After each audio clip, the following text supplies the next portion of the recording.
Hey, what's going on? I'm here right now in Bend, Burns area, in the middle of nowhere in Oregon. And we're doing a conversation of Let's Talk Tourism. And I have the pleasure of speaking with Mark Gross. He's the CEO and founder of School of Ranch, which is an organization that is focusing on nonprofit, that is focusing on teaching the community about activities that happen inside a ranch, which is welding, horse training, equestrianism, and other things that are necessary to be sustainable in a ranch. So hopefully I got that right. Pretty close. Pretty close. You're going to talk about more of that. So, Sure. Mark, thank you for for your time, for this opportunity Sure. of speaking, and thanks for. and appreciate it, man. Sure. For the invitation as well. Yep. So tell me a little bit about yourself. Where are you from? How was it that you got here? Sure. What is a little bit of your story, please? Yeah. Well, I guess I was the ultimate tourist, right? We lived in California. We decided in the middle of COVID we were done with it. Okay. So we chucked everything, sold everything, jumped in the truck, and drove actually to Spokane, Washington, and started there and worked our way down till we found a place we wanted to live. I see. And we landed in Bend and Redmond, and we were like, "This is it! It's is the awesome spot." here." That's 3 hours from my kids over the mountains, so far enough away, but close enough. Perfect, So man. we were sort of the ultimate tourist who decided to stay. And we stayed. We did. We ended up buying 10 acres of land and a chainsaw. And I had never had any of this before. I was living in the city. I lived in New York and San Francisco. So Perfect. So it's very different, the lifestyle, no, that you had there to what you currently slightly. do. Slightly, yeah, a little bit. Huh? Yeah, a little bit. Moving from very rainy, beautiful, wet beaches to the middle of the desert and the mountains, with lots of acreage and lots of trees. I decided I wanted to cut down.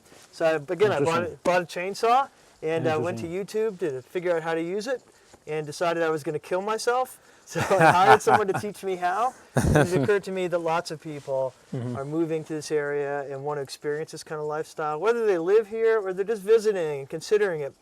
We at School of Ranch, we hire skilled community members to teach practical and traditional skills to newcomers and to people who are trying to learn. I wanted to ask, when did you start that organization? 1 year ago. 1 year ago. Okay, so it's very recent. Yeah, right? very recent. And how is it going so far? It's been growing explosively. The community here is fantastic and is big supporter. Lots of people want to share their skills. Because the other aspect of what we're doing beyond skill building, it's community building.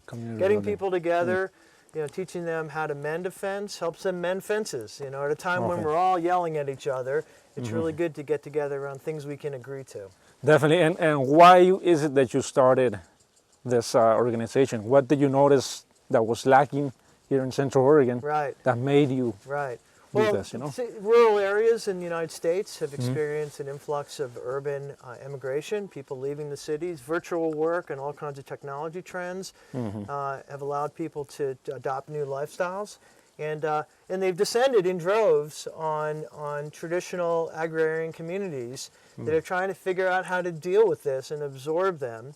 And in turn want them to adopt their attitudes towards nature, the land, livestock. So this is a great way for people to get together, share their ideas. The skilled community members can teach people how to weld, how to raise horses like we're doing tonight. And the newcomers can bring their things to the table too. So it's really been a fantastic experience. Exactly. No, definitely. I've know a little bit about the School of Ranch, and I think it's a pretty good organization, a very useful organization that I'm sure is going to be very helpful for the community. So tell me a little bit about what you do inside of School of Ranch. You mentioned some classes, but I bet it's not the whole thing, well, right? we do a whole range of things, from practical skills like welding, carpentry, irrigation, to softer skills like we're doing horse psychology tonight. How to get inside your horse's head and know what's going on in there. Yes, I was talking with the owner of this ranch, and she was telling me some interesting things, and hopefully I can have a conversation with her. But definitely, that's something very useful that I didn't think that existed. Yeah, so. Neither did I. I knew nothing.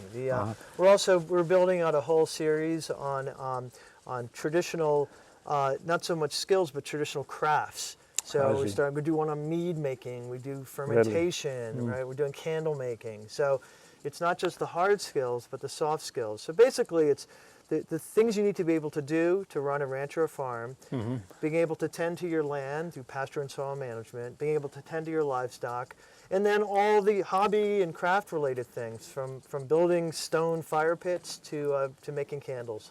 Interesting, my friend. And what do you foresee is the goal or the mission, with this organization? What's the So again, project? our product is education, but our purpose is community.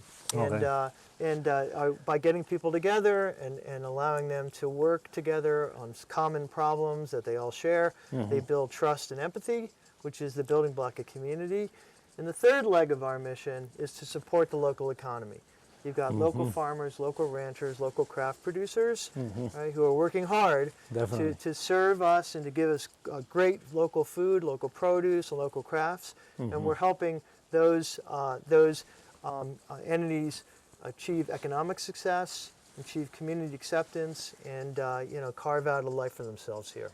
That's a really interesting point, because that's what I noticed here in Central Oregon. Maybe Oregon in itself, right? They love to consume local.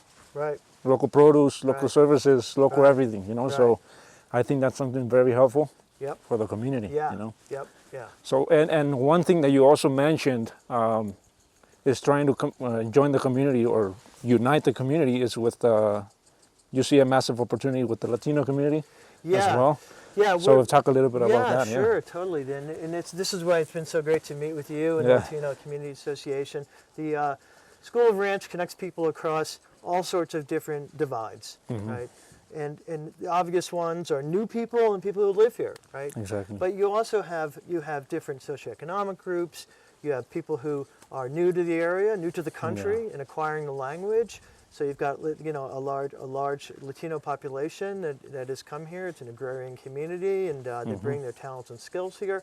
So we're looking at uniting all these different groups and to celebrate the differences and to bring people together and overcome language barriers and overcome cultural attitudes by, again, putting people into real life hands-on scenarios where they actually communicate, work together, collaborate, and walk away thinking, Felipe is a pretty good guy. Yeah, we could definitely collaborate on something. Yeah, definitely. So you're also in the process of looking for people, right, that can contribute to that cause, right? Great question. So we need workshop leaders. Yeah. So we need people who have skills. You don't have to be a teacher. We'll help you put together a successful workshop. We have educators. I'm an educator. But we need people who have skills, who want to share, who like the idea of participating and contributing to their community.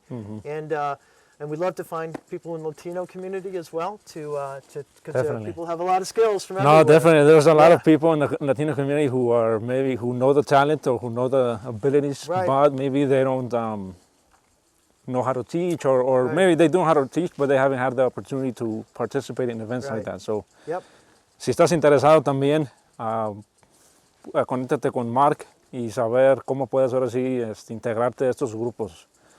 Did you understand anything? A little bit. Okay, I'll put some subtitles or something under that. But yeah, so that's something that is very impactful for the community.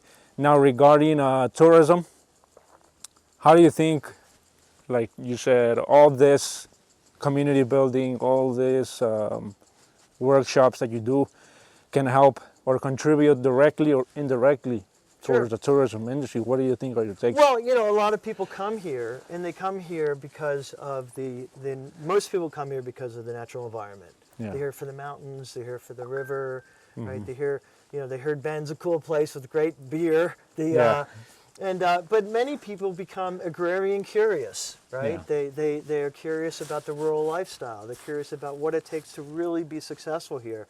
And things like School of Ranch and the other nonprofits in the community that support, like Locavore, that has a local farm store that brings in local produce, and the High Desert Food and Farm Alliance. So all of us welcome tourists and welcome them to our classes as well. Welcome to our education, so you can get your hands dirty around some of the things that you would need to do if you wanted to have a horse farm up here.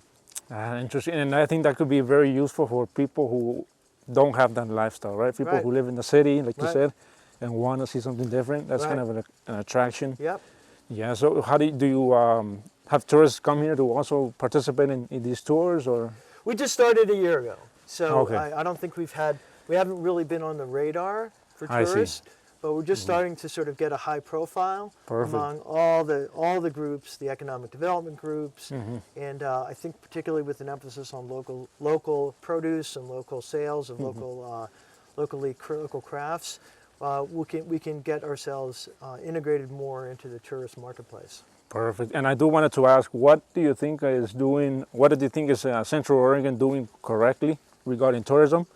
And also, what do you think can be improved? You know, because it's growing rapidly, Right. especially in these 3 years. Right. And that sudden growth impacts tourism and the city as well, the locals, Right. you know, and vice versa as well. Right. So what do you think is that perspective, you know, regarding that? Well, I think, you know, we can stop fires. That would be good. We can do what we're doing, which is control burns and make the area, make the season longer. It wasn't that bad, huh, Yeah, this well, year? this year actually was pretty good. We only had a week or two of smoke. It wasn't terrible. We Like didn't have any other really years. bad local fires, so actually it was a really good one. Yeah, that's a good sign. But I think we can promote activities that are more than just our hiking trails.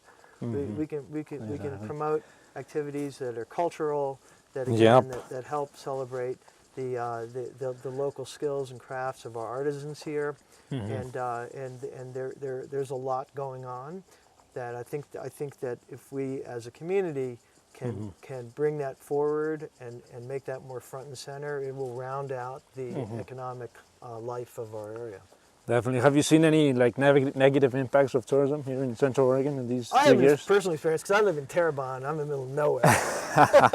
It hasn't grown. That's curious, huh? Yeah, it's growing, but it is, but slowly. I'm 15 miles outside Terrebonne. Yeah, no, definitely compared to like Bend, Nowhere. you know. Yeah. Oh yeah.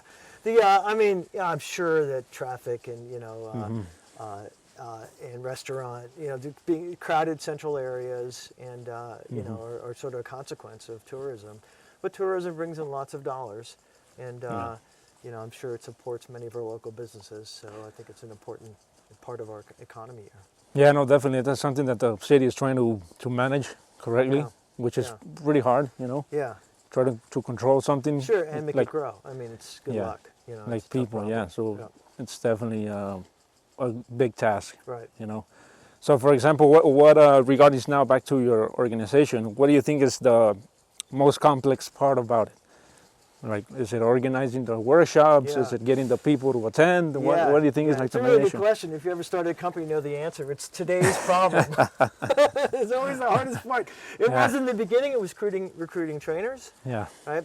And now I think it's broadening the messaging, being able to reach people, a broader set of the community. Facilities is always tricky. We don't have a building.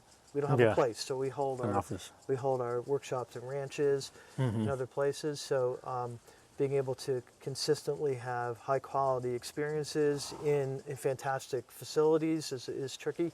But I think we've tackled most of the really hard operating problems, and now it's really just a function of growing. Definitely. All right, I see.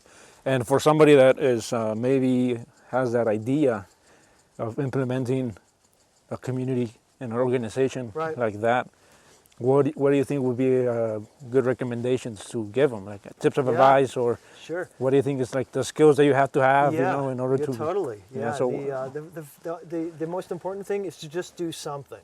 Okay. Most people with an idea, that's as far as it goes, right? And you can spend forever trying to figure out the absolute best right thing, or you can just trust your gut, trust your instincts, and just try. And because it's a tall mountain, and if you look at the top of the mountain, you'll never climb it. But if you just look at the beginning of the path, you might get on it, and then you start to learn.